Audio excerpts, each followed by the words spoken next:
Bonjour, cette vidéo va nous permettre de découvrir l'histoire et l'évolution des nouvelles technologies et leur impact sur les pratiques physiques et sportives. De tout temps, l'homme a cherché à dépasser ses limites à travers le sport. La devise des Jeux Olympiques, Situs, Altus, Fortus, le montre bien. Dans le contexte actuel, où la victoire se joue sur le moindre détail, la technologie est devenue un des paramètres principaux pour repousser les limites de la performance sportive. Tout d'abord, voyons ensemble comment les innovations technologiques et matérielles ont influencé la performance sportive. 1974, le tennisman américain Jimmy Connors abandonne ses raquettes en bois et utilise la première raquette en acier à tête ronde. Peu après, les fibres synthétiques permettent de construire des raquettes à la fois légères et performantes.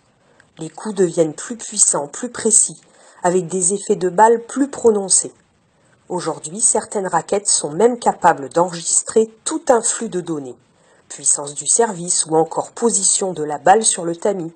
Désormais, la raquette parle. 1999, les premières combinaisons intégrales en natation apparaissent.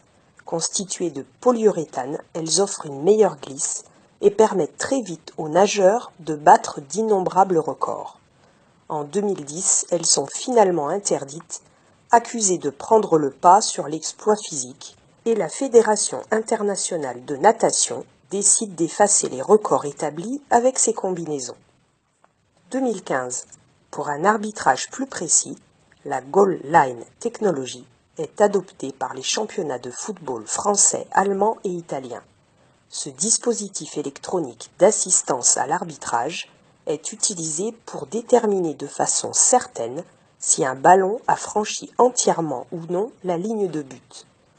14 caméras à grande vitesse sont reliées à un ordinateur central qui enregistre continuellement la position du ballon dans les 3 dimensions.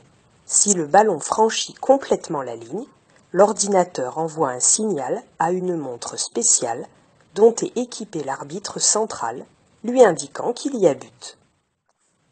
L'athlétisme a aussi connu plusieurs révolutions, par exemple en saut à la perche. À l'origine, les sauteurs utilisaient des perches en bambou, très souples. Dans les années 1940, l'apparition des perches en aluminium et en fibre de verre à la fin des années 50, plus rigides, ont permis aux perchistes de renvoyer plus d'énergie dans leur saut et de gagner en souplesse et en légèreté. Enfin, l'utilisation des perches en fibre de carbone a révolutionné le saut à la perche en permettant aux sauteurs d'atteindre des hauteurs incroyables, telles que le record du Français Renaud Lavillenie qui a franchi 6,16 m. Ces nouveaux matériaux ont placé le sport à la portée de nombreuses personnes touchées par un handicap et a augmenté le nombre d'athlètes handisport leur permettant de réaliser des exploits sportifs auparavant impossibles. Le 4 juillet 2012, Oscar Pistorius devient le premier athlète amputé à concourir dans un championnat du monde pour les valides grâce à 2 prothèses en carbone spécialement conçues pour la compétition handisport. Le développement de fauteuils réduisant le risque de blessures pour des sports spécifiques comme le basketball, le rugby, le foot, le tennis et la course a favorisé également le nombre de participants depuis les années 1970. Les nouvelles technologies de l'information ont permis aussi aux sportifs de haut niveau de suivre et d'analyser très précisément leurs performances. En athlétisme, les équipes d'entraînement utilisent des modèles informatiques pour gagner quelques fractions de seconde pendant les épreuves. L'utilisation des logiciels en 3 dimensions permet d'effectuer des courses quasi parfaites avec les mouvements les plus perfectionnés. La vidéo est aussi un outil efficace pour aider les athlètes à s'améliorer, en décomposant leurs gestes image par image. Dans le tir à l'arc, par exemple, en décomposant le mouvement d'une flèche et sa trajectoire, ce qui est invisible à l'œil nu, on peut étudier son parcours et corriger un certain nombre d'éléments pour que le sportif automatise un geste presque parfait. Mais il ne faut pas oublier que l'innovation dans le sport, c'est aussi et surtout les techniques inventées par les sportifs eux-mêmes. À la fin des années 60, les sauteurs en hauteur maîtrisent deux techniques, le saut en ciseaux et le saut en rouleau ventral. Les athlètes peinent à franchir la barre des 2,10 m, et un homme va alors révolutionner ce sport, Dick Fosbury. Ce jeune athlète n'a jamais su s'adapter au plongeon ventral. Le jeune homme décide donc de sauter de manière particulière, puisqu'il tente de sauter en tournant le dos à la barre. Dans le même temps, des tapis viennent remplacer les fosses de sable utilisées auparavant, ce qui lui permet de pouvoir sauter sans peur de retomber en se blessant. En 1968, les Jeux olympiques se profilent à l'horizon. 2,09 m, 2,14 m, 2,18 m, Fosbury domine le concours sous les acclamations d'un public enthousiaste. Seul athlète à franchir 2,24 m, l'Américain s'adjuge la victoire et par conséquent la médaille d'or dans l'euphorie totale. Il est certain que la science et la technologie ont un impact énorme sur les performances sportives. Par les recherches sur la machine humaine, la découverte de nouveaux matériaux plus légers et plus résistants.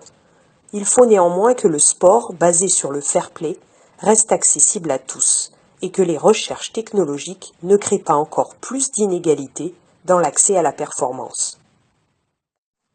Malheureusement, les découvertes scientifiques et technologiques peuvent aussi être utilisées par les tricheurs pour mettre au point des substances chimiques et développer un système de dopage.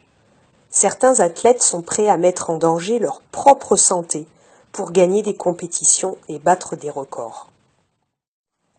Et qu'en est-il de l'EPS ?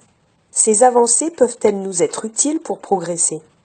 Voyons ensemble quels outils issus des nouvelles technologies peuvent nous intéresser. Tout d'abord, les outils multimédia de petite taille, tels que les tablettes, les caméscopes numériques, sont devenus très pratiques pour s'informer sur sa pratique physique. En acrogym, par exemple, ils nous permettent de visualiser rapidement des figures à reproduire par des images statiques ou en mouvement. Se filmer et s'observer dans cette activité nous permet également de comparer les figures que nous avons reproduites avec les images modèles pour pouvoir se corriger plus efficacement. L'utilisation des objets connectés tels que les montres par exemple peut nous permettre d'analyser rapidement des informations nombreuses sur notre activité physique. En course d'orientation ou en course de durée, on peut obtenir des indications précises sur la distance parcourue, le temps d'entraînement, la vitesse moyenne ou les calories brûlées. On peut aussi suivre sa progression, se fixer des objectifs et même lancer des défis à ses amis. Les montres avec cardio-fréquence-mètre permettent, elles, de recevoir en temps réel des informations sur sa fréquence cardiaque et d'ajuster immédiatement son effort en fonction de ses objectifs. Internet peut aussi nous permettre d'accéder à un grand éventail de données sur les activités physiques pratiquées. Toutes ces technologies d'information et de communication apportent donc des informations intéressantes et personnalisées pour tous les élèves qui veulent apprendre et progresser. Alors, finalement, les nouvelles technologies font-elles toute la différence ? Il est indéniable qu'elles apportent un plus au sportif qui veut progresser. Mais la différence est surtout ailleurs. C'est celui dont la volonté est la plus forte, qui sait le mieux doser son effort et dominer sa fatigue, contrôler son geste technique jusqu'à la fin de l'épreuve. La technologie ne remplacera jamais le mental du sportif.